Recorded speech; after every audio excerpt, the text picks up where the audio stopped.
Ahoy there, and welcome back to D'ohMance Dawn for episode 105. I'm Luke, he, him, sometimes they, them, and I'm joined by my lovely, wonderful, and nautical co-host, Janine.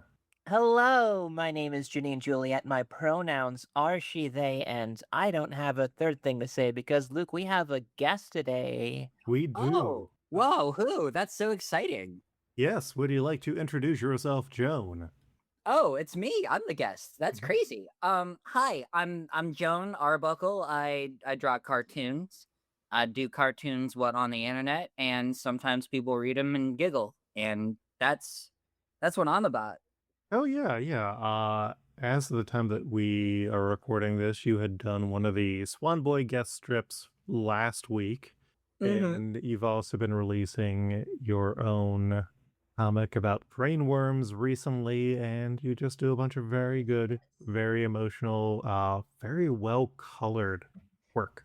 Oh, golly. Well, thank you very much. I actually feel pretty happy to be here on a Simpsons podcast because, especially the first couple of seasons were really influential on how I employed saturated colors in my palette. So Simpsons is like huge for me. Interesting. Yeah, well, I was actually going to go in and ask you to talk about your background with The Simpsons, so what a coinkydink. Well, heck yeah. Well, when it comes to my experience with The Simpsons, it's I was catching episodes as they were coming out when I was a kid. I'd sneak out and watch. It must have been one of the future episodes I remember catching as a kid. You know, where they do the flash forwards. Mm-hmm. The one where Smithers gets the cure for being gay. I remember that being like something that was airing when I was a kid. And I just, it's been in the zeitgeist. I'm a real big into seasons 1 through 10, like everyone else. But, before I stopped like watching, I think I got up to like 15 or 16.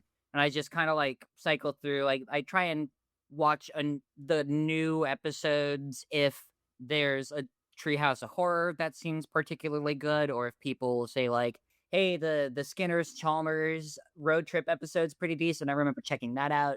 So I'm like everybody else. I'm like, the old ones are better. I never watched the new ones that much. Puts my hands on hips, Yeah, I think that there's a kind of stubbornness where The Simpsons is a different show now than it had been in the past, and I think accepting that is healthy and not holding it to necessarily the same expectations. Mm-hmm. I completely agree. There are things about some of the modern Simpsons that I like, and some things about it that I don't. But I've also seen every episode of American Dad, so I understand it's all about subjectivity and not like actual quality. Well, no, American Dad is still good, and well, I haven't seen the last season. I know a lot of fans have been upset about the return to Fox and the censorship that has caused.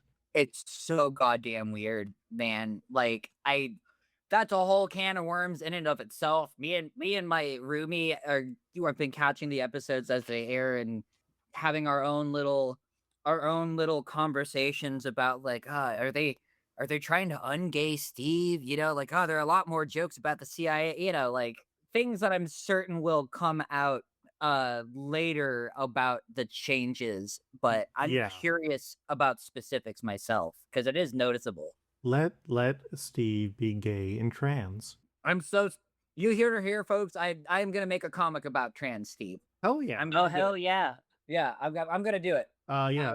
We did recently cast Steve Smith. Hell yeah. Mm-hmm. Who'd you cast her as? Momonosuke, the young samurai child. That's so perfect, it hurts. Mm-hmm. And then tell us about your experience with One Piece.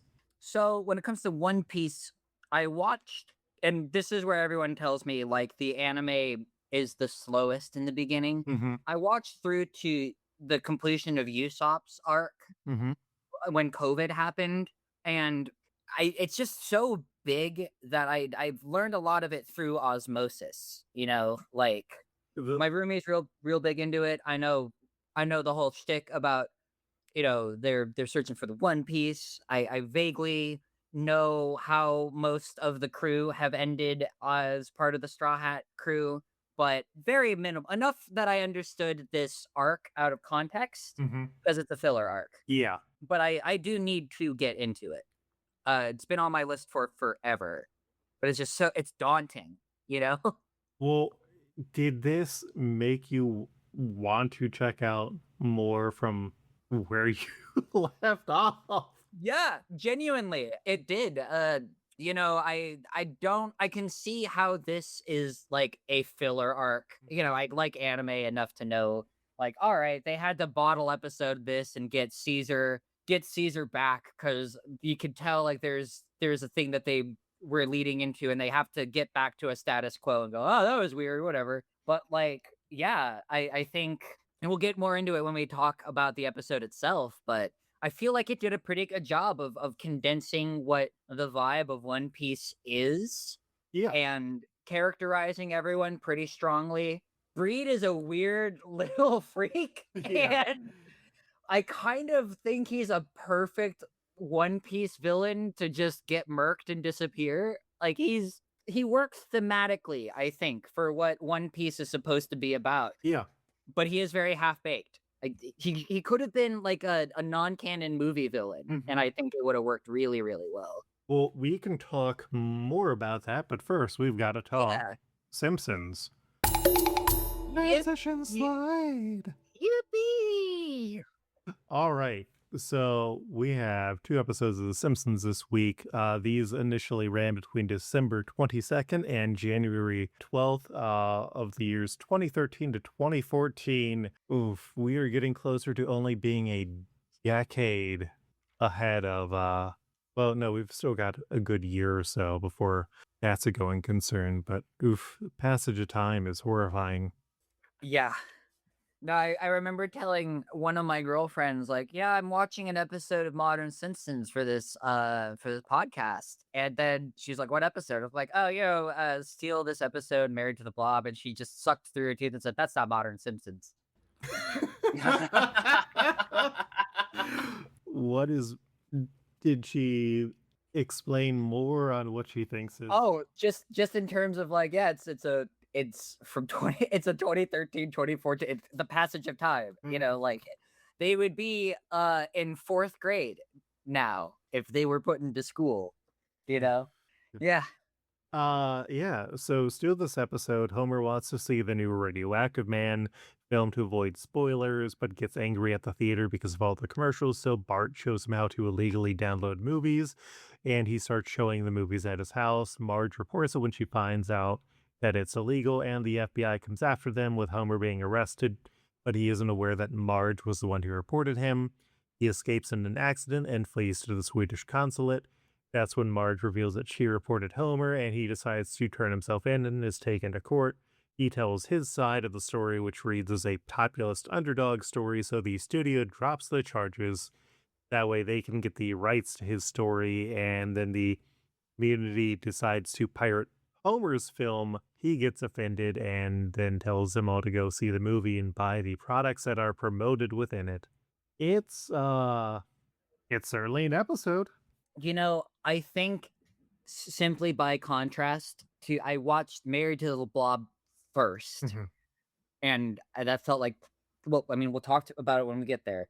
But in contrast, I feel like I ended up really enjoying this episode. It got a couple of chuckles out of me.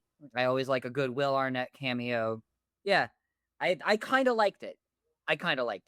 It's not the worst one. There's some weird stuff that is like brought up, like the Judas Priest hit that's in here really serves no point. The Judd Apatow stuff I think is funny, especially because eventually we do get an episode that Seth Rogen and Judd Apatow wrote. Oh, that's fun. I do like the don't ask, do smell, the deodorant. Like, I just love the different kind of products that just exist in it. And I hope this is one that does show up again. But I could also just see it just being like this one-off joke that just like never picks it up again. Yeah. Yeah. It seemed to me, and I haven't watched a lot of modern Simpsons, but where you can kind of see where in a different in some of the earlier stuff, the jokes would be a little more tightly connected esoterically, you know, where I couldn't quite figure out why Axe body spray or Ask body spray, I guess. It ends up being like the recurring bit. I feel like that there's a particular pop culture associative thing tied to like superhero movie stuff that they're maybe riffing on that I don't necessarily connect that with that era of like Marvel cinematic universe style product tie-in. It feels like that type of like fake ad that they're making fun like they're making a fake ad for like doesn't Marvel really never really exist did in that. that era. Yeah. Yeah, Marvel never really did that, and that type of like over exaggerated Old Spicy Axe body spray, how it feels to chew five gum ads also aren't really a thing anymore. So that to me kind of where it was starting to show its modern day anachronisms the hardest. Yeah, there's a sort of timelessness in a way to earlier Simpsons episodes that now feel very dated because of the lack of technology that kind of, I think, got to hold on as long as they did because we lived with slower technology changes and the Simpsons were allowed to be behind on things. And there's sort of an ossification that can be seen of media of that era. Mm-hmm. So it's not so much that the gag didn't work, as it just like made me like it was the first moment where I realized like, oh, this is kind of behind the times. Mm-hmm. But it kind of works for the main plot where Homer is really behind on understanding internet piracy. So there's sort of this interesting connection to me there where it's like it kind of makes this joke a little weird to me, but the main premise of the episode is stronger because it's written by some people who maybe genuinely did kind of find out about this recently. Oh, speaking of writing, I was wrong. The Seth Rogen written episode was the superhero one from, I believe, 4 seasons earlier. Hmm. So this was his triumphant return. Yes. I want to say that he does another one later on. I obviously do not remember things all that correctly. Um, I'll pitch this to y'all, Mhm. Janine, Luke. Did you watch this episode through a legitimate streaming service? Yes. No. Neither did I. Hell yeah. Yeah. Cyber 5. This passing white male pays for his services and cancels the ones he doesn't use. Hey, no, you're cool for that. I really needed to finish a drawing and I didn't want to walk into my living room where the Disney Plus account is set up with the Xbox. So I was like, Fair enough. Fair enough. let's do this. Yeah. The second episode is Married to the Blob, which opens with a Bill Plimpton couch gag. They like going to Bill Plimpton for couch gags, especially as this more modern era continues. And it's one of those things where it's like, okay, you're an animator. They just never necessarily work for me as much as I wish they would. Mm-hmm. Just kind of like, not for me. So comic book guy feels lonely and ends up meeting Kumiko, a Japanese manga artist, and they hit it off. Comic book guy likes her and asks Homer for advice, so they go on a group date, and it turns out that she likes him being blunt, so they move in together. Homer then runs into Kumiko's father, and he tries to take her away after finding out about comic book guy, so Marge makes Homer talk to the father. They have a hallucination inspired by snake wine and Miyazaki films because all Japanese culture references are like a decade behind. And his father realizes he is the villain. And so, even though comic book guy was willing to offer giving up his store and getting a real job, he ends up getting Kumiko's father's blessing. And boy, I'm glad that they have recast Kumiko since then, and Kumiko's father has not returned because Bess McNeil doing a Japanese woman's voice with a Yeah. over the top accent in something where I don't think anyone has actually done research on Japanese culture or anything is bad. Like, this is just. It Hmm. sucks. It's I would say maybe it is because of my own predilections towards really liking anime and knowing that that only goes so far, to understanding whatever. I always try and be like super super like specific about what I'm doing a reference, Hmm. just to me this is this goes beyond just being cringe, and I felt myself thinking like this is like World War II propaganda cartoon levels of like hateful. The flattening of everything. It certainly made me appreciate what y'all do here. The way that you painstakingly assign characters to characters, because they certainly did a cursory Google search and just said, I guess they look kind of like this, whatever. Yeah, there's so much weird stuff here. Ultimately, it's like a weird male fantasy where it's a woman who was perfect for comic book guy who really has very few goals of her own, and she is going to continue to be pretty underdeveloped for a while. And then in season 32, she's voiced by a Japanese actress. Let me say though, when I was talking to my partner about this, just messaging him while he was at work, I sent him the message. They gave comic book guy an Asian girlfriend. Hmm. This is like the time they gave Joker an Asian girlfriend. And ladies and other people of the jury, he didn't understand any of what I just said. And I was stuck in this weird position of like, okay, I first have to explain who comic book guy is from The Simpsons, and then explain that they gave Joker an Asian girlfriend.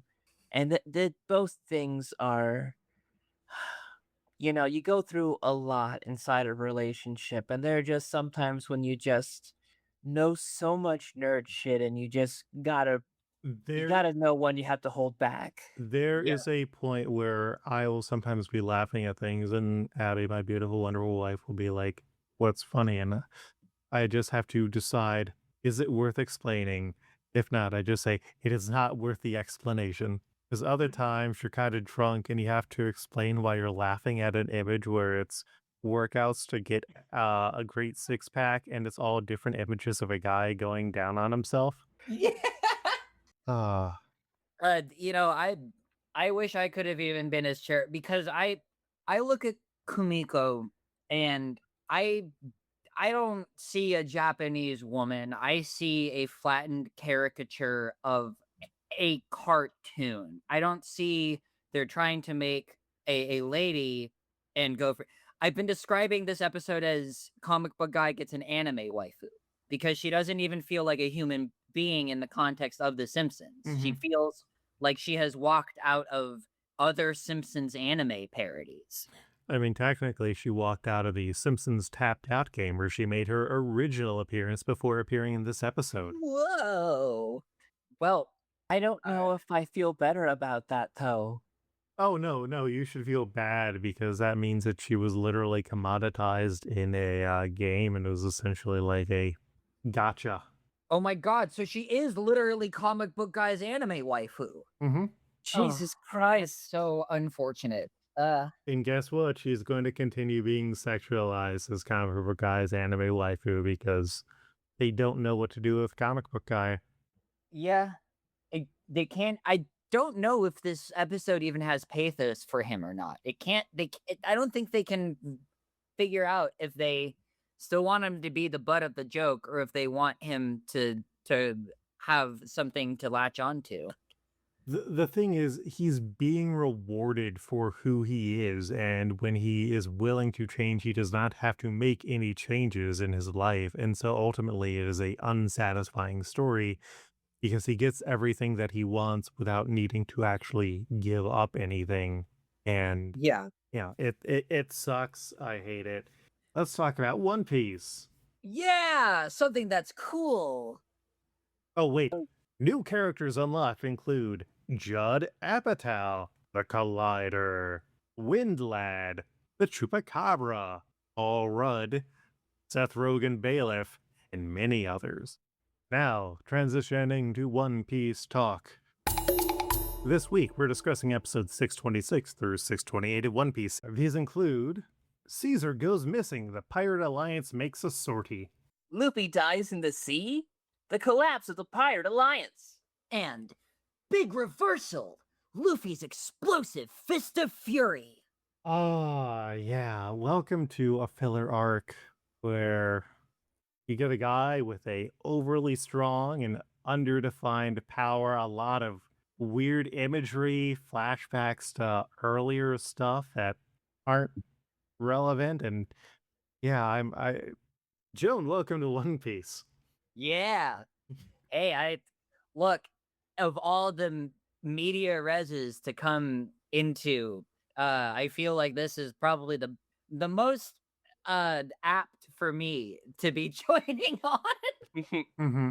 Oh goodness. Oh man. It feels like if it was more perverted, I would feel less uncomfortable. Almost. There. I mean, It's kind of perverted in points. we get Chopper force femmed. Yep. Two humans are made to fight to the death. There's a bunch of at least sentient enough monsters that are being forced into what is pretty explicitly called slavery, and a guy slaves himself and gets pumped up over it. Mm-hmm. You know, I don't know how often One Piece villains have weird, inconsistent powers, but I really feel like Breed was just playing Calvin ball the whole time.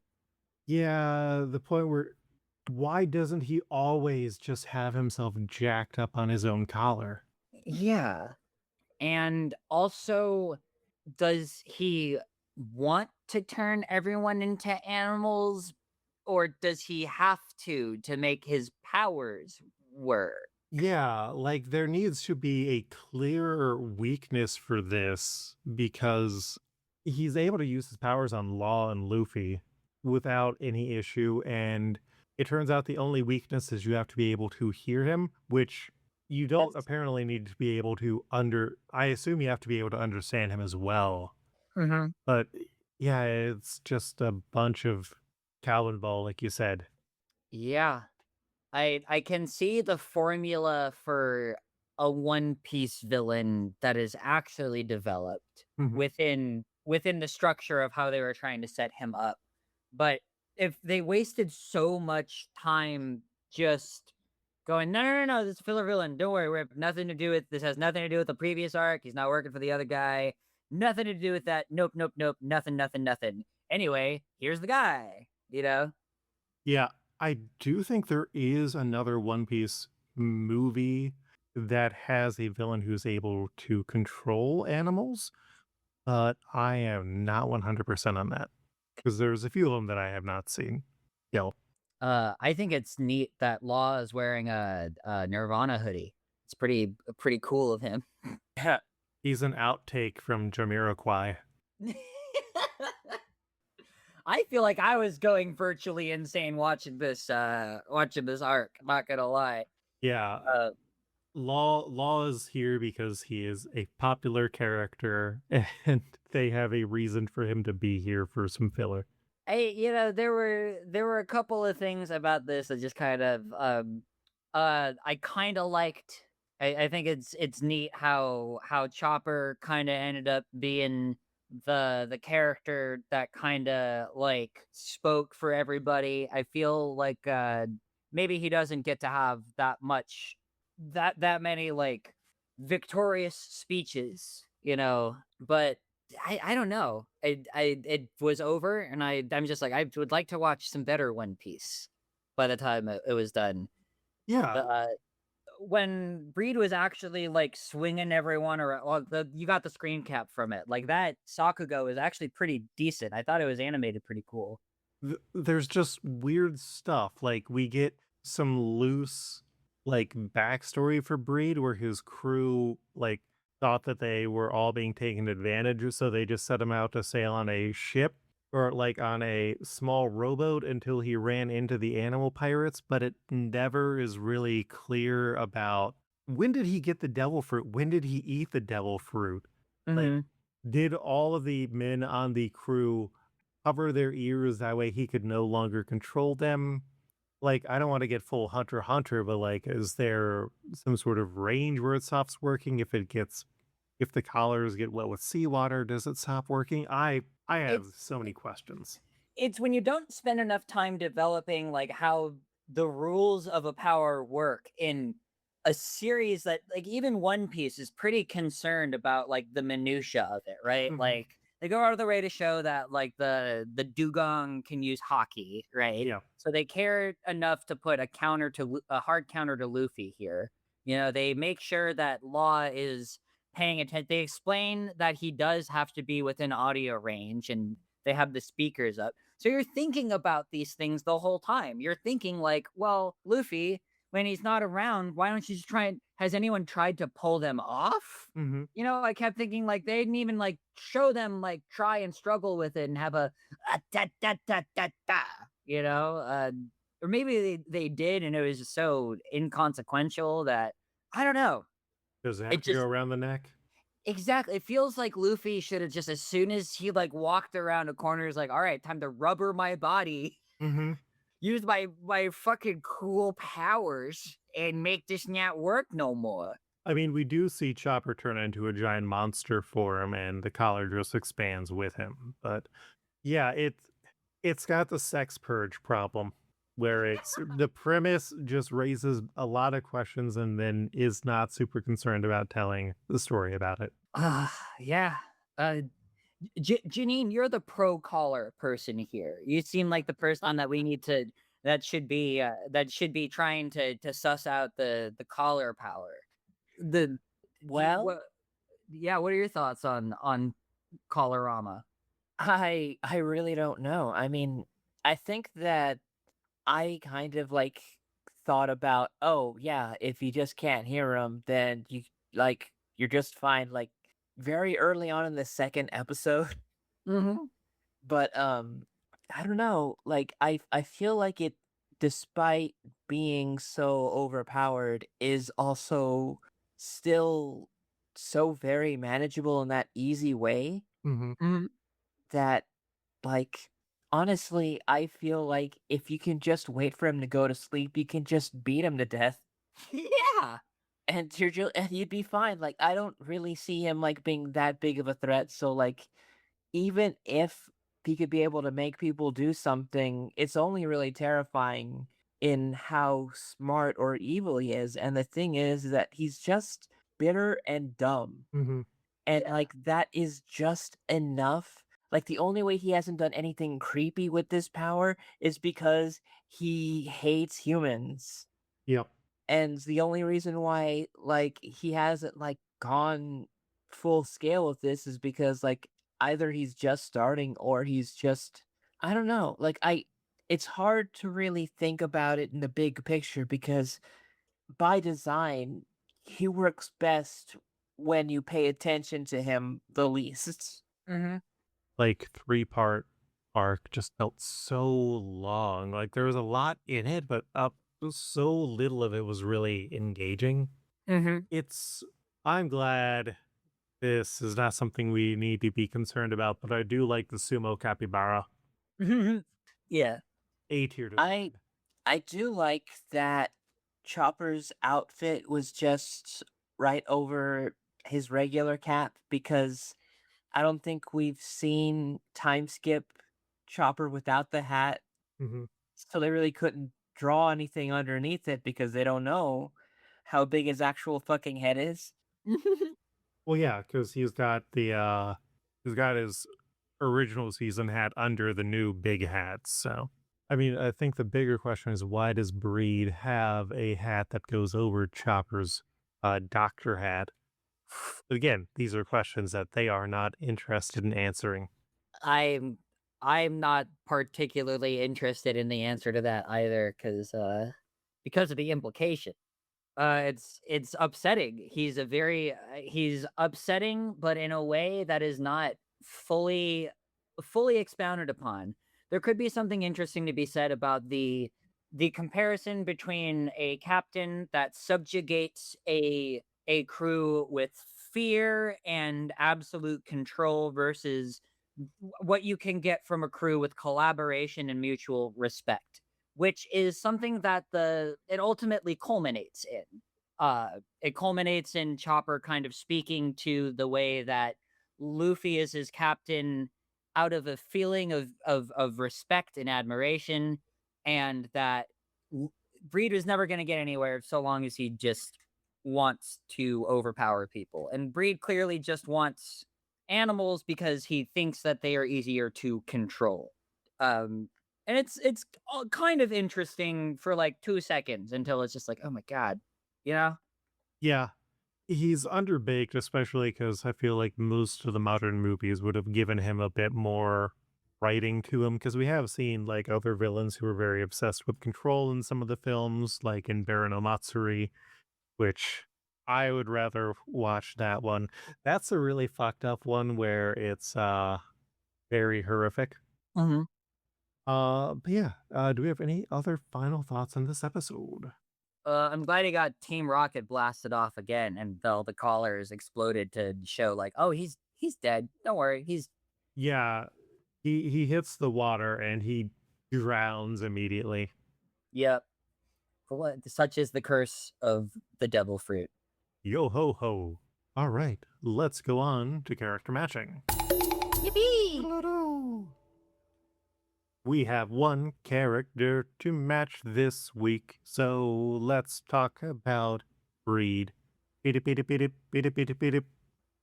Listener Bernardo wanted to put in Mount Lushmore Homer as his suggestion. Also, if y'all aren't watching on the YouTube, you can go and see the nice slide that we've all worked together to put all the characters on it, or all of our suggestions on it. Yippee! Joan, would you like to go over your 2 suggestions? Yes. My 2 suggestions are very surface level. Dennis Franz Homer, because he's a weird, creepy pervert. And and Mesmerito, because he does the hypnotizing thing. That's kind of all I got, really. Fair. Janine, you want to go over yours? Yes, for my Rodrigo style, that's a pick that we have when a new character that is in the batch of episodes that we end up watching. I chose Yutaka Nakamura in RoboCop mode for his daughter's wedding. It's not explained why, and I don't care to listen. So my second pick is from, I think, yeah, this season still. Ringleader Burns from the Freaks No Geeks section of the Treehouse of Horror 24. Mm-hmm. Yes, that's what the one it's from. And my final pick is the Yes Guy, because you just can't say no to that. Yes. Oh my god, that's the similarity is striking Now that they're juxtaposed visually once next to each other. All right. Well, we were closely aligned. I also had Yutaka Nakamura normal style as my Rodrigo style, because, you know, he is trying to control his daughter and also encounters a bunch of strange monsters. I also have Larry Kidkill. Y'all remember from the one where the octuplets are born? He is a guy who's willing to put humans in the same zoo as animals and treat them as slideshows, and does not really like kids, and his name is literally Larry Kidkill. And then Emily Winthrop, just because I was trying to go for that obedience trainer vibe, and she's one of those early characters who you forget was voiced by Tracy Ullman. Interesting. But we'll have better opportunities for Emily Winthrop. Emily Winthrop for Big Mom. Okay. Yes. Actually, yes. I'm putting my vote in for that for later. Next time we start talking about Big Mom, I will try and remember. Yeah, if you got like the tied up vote there, I'll be like the Jackbox audience vote that kilts in that direction if need be. I don't trust the audience. They don't get my jokes enough. Those monsters. I want to push for Larry Kidkill personally, because I know we've been trying to look for a good person for the yes guy, but I don't know if It's Breed the is who we want. same mustache, dog. Like, I'm not gonna find it. Like, would it help if I switched it to the, what was it? Portuguese yes guy or Brazilian yes guy? Yeah, but I mean, Mesmerino has a very similar mustache as well. And See, he when empathizes people. when I look at Larry Kidkill Mhm.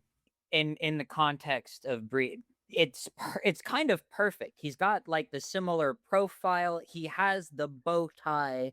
You're right about him putting humans and animals in the same zoo. That carnation that he has pinned to his lapel is a similar kind of tacky, I think.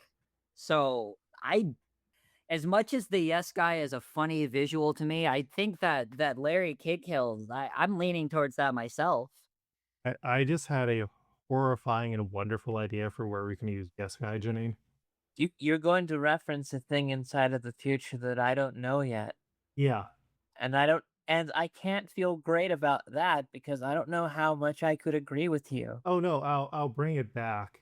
I will not mention the character that I'm thinking of, but yeah, I do have a good yes guy opportunity. But then he's your yes guy. This is my yes guy. This is my chance. We only have one life to live. Don't you want to say yes to life? Occasionally. You know what when Breed tells you to do something, you know what you go when he tells you like, hey, are you gonna go kill that guy? You go, Yes. Exactly. Yeah. That's why we need the yes guy. hmm. We've been piling too much. We've been saving so much for a rainy day, but we've gotten so many different treasures just in the past couple of episodes. The Ghibli scene that we have gave us so many freaks. Janine, We're up to our eyeballs in freaks. Janine, we're going to Freak Island next. There's so many freaks on the horizon, Janine. We're going to One Piece Spain, Janine. Do you think there aren't going to be freaks there? You think there isn't going to be a guy who dresses up like a baby? Is that just like a random example, or is there really a guy that dresses up like a baby? There is really a guy who dresses up like a baby. God damn it. Yeah.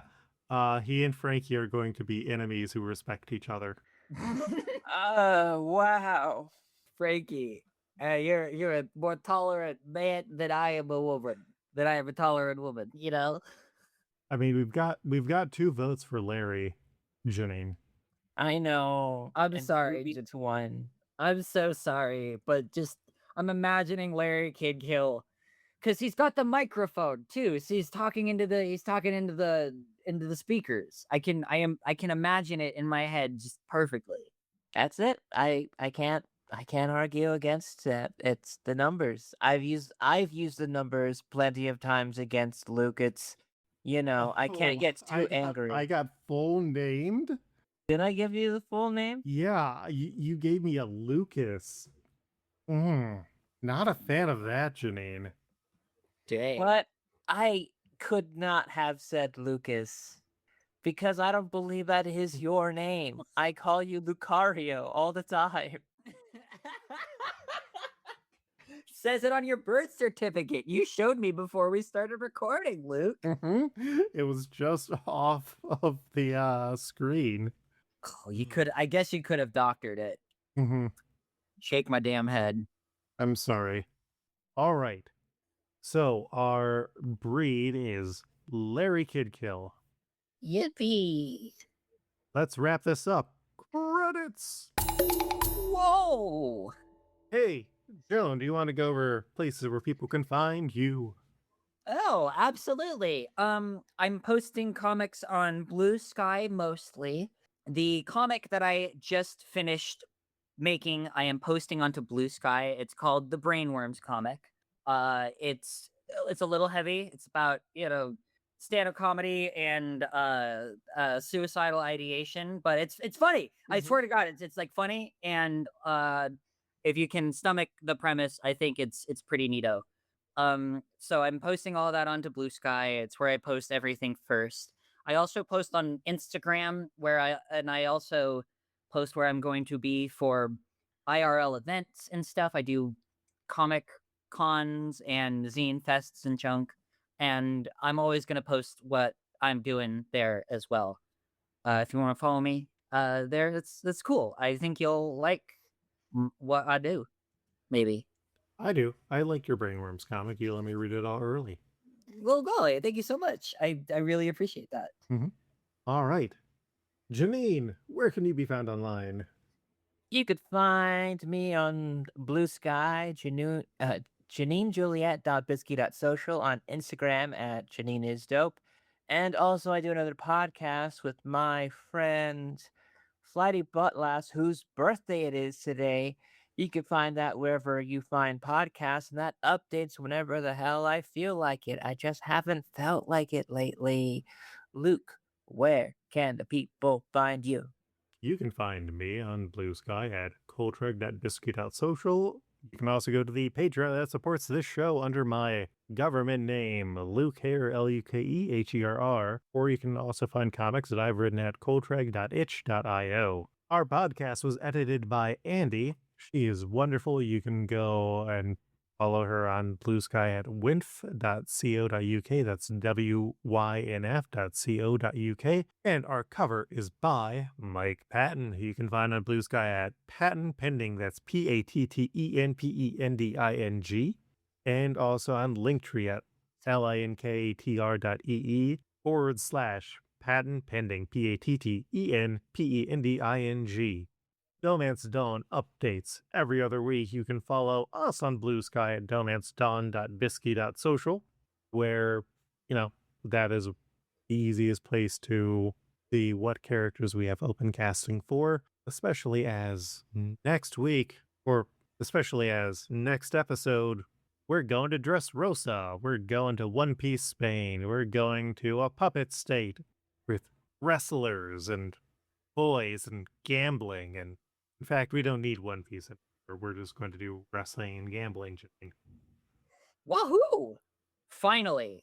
Oh no, I've angered the gods based on that crack of thunder. Oh. Or made them horny. Ooh, or made them horny for being angry. Well, then let's not let them get too busy, horny, angry. I don't like where this is going at all. We'll be back. No one likes a horngry god. We'll be back in 2 more weeks. Hey, it's my favorite 90s film that I have not actually seen. The gods must be horny. Thanks for watching. Glad for listening. Smooth sailing. Oh my gosh, this was so fun. Thanks for having me on, y'all.